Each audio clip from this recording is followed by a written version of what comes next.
In this video, I'm going to show you how to create a stock chart icon in Figma quickly and easily using the Iconify plugin.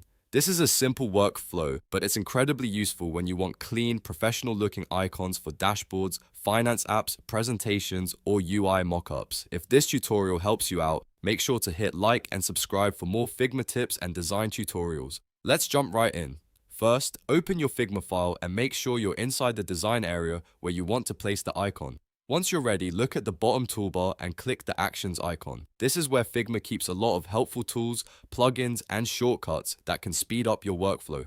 After that, click on Plugins and Widgets. This opens the plugin menu, where you can search for the tool you need instead of building the icon from scratch. In the search bar, type Iconify and run it. Iconify is one of the most useful Figma plugins because it gives you access to a huge library of icons in just a few clicks. Once the plugin opens, use the search bar inside Iconify and type stock chart. Then press enter. You'll see a list of matching icons appear on the screen, and now you can browse through the options to find the one that fits your design best. When you spot the stock chart icon you want, simply drag and drop it straight into your Figma canvas. From there, you can resize it, reposition it, and style it to match your design system. You can also change the color if needed so it blends perfectly with your interface. And that's it.